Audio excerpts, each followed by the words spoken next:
sa Davao City at ito pong bagong retail plaza and pavilion by Sibulan Master and East.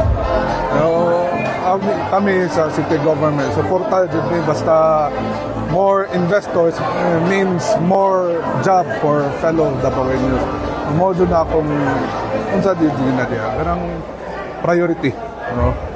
So, sa mga inani, mga investors sa Davao, as long as they keep giving more jobs to our fellow Davaoenos, suporta ko na. Vice, with the looming crisis no, sa fuel, kung naabay ang City Council, kung naabay buhaton na measure, Vice, para magpreparahan o papagandaman ni City. Ang city, kami nila Mayor Baste, istorya naman namo na nag-monitor mi ana sa ilang price hike ana. So sa karon ginakastorya pa namo ang mga oil companies no kay nag-monitor mo pud mi para di pud maglisod ang atong mga Davaoenyo. Expected ang domino effect no sa pagtaas sa presyo sa fuel.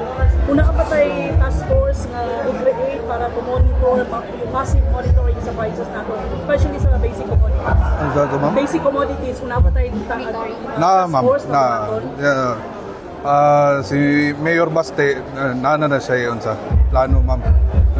So kami nag-prepare na pud mi if ever ma'am.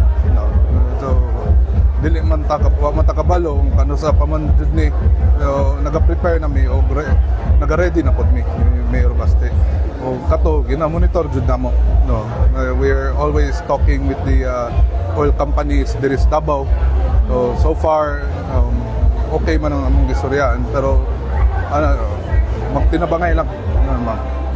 Vice, can you attribute to this development to your grandfather's legacy of public order public safety and order of your grandfather? Can you attribute to this development of Davao City? Of course, no, di jud na mawala tanan gi trabahoan ni Presidente Rudy. No, it will always apply now and forever. Vice, this coming 14 sa Thursday, Yes. may big event sa ano ma'am? Sa Bring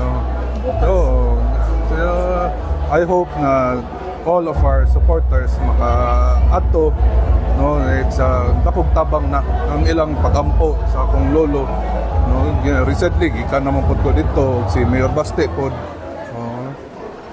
we hope and pray na makauli na dito siya.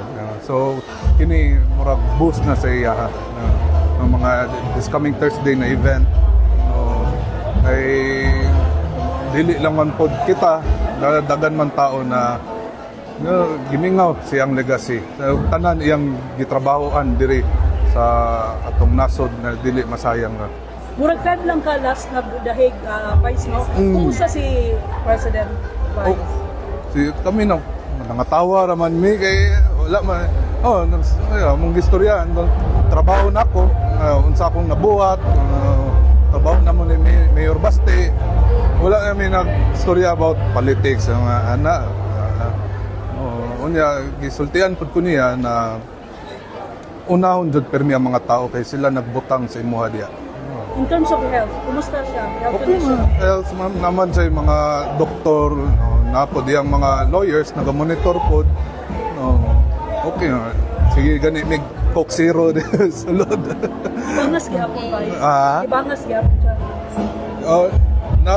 Gisip na niya. Wow, limpyo na kayo.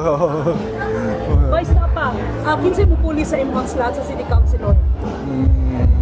Kung napag-usapan na siya sa party. Ako, maybe the correct person to ask that is the mayor. No, pero ako magulat lang po ko sa advice ni mayor. Kaya wala. Yung birthday wish niyo po sa yung grandfather na si former president. Birthday wish? Of course, unta. He's already 80, turning 81 this March. Unta makita niya ang apo sa tuhod niya. Mga apo niya kami. Kana lang akong birthday wish. I hope we can see you here in Davao. Dili na may kinahanglan mo adto dito. Okay, thank you Thank you. guys. Thank you.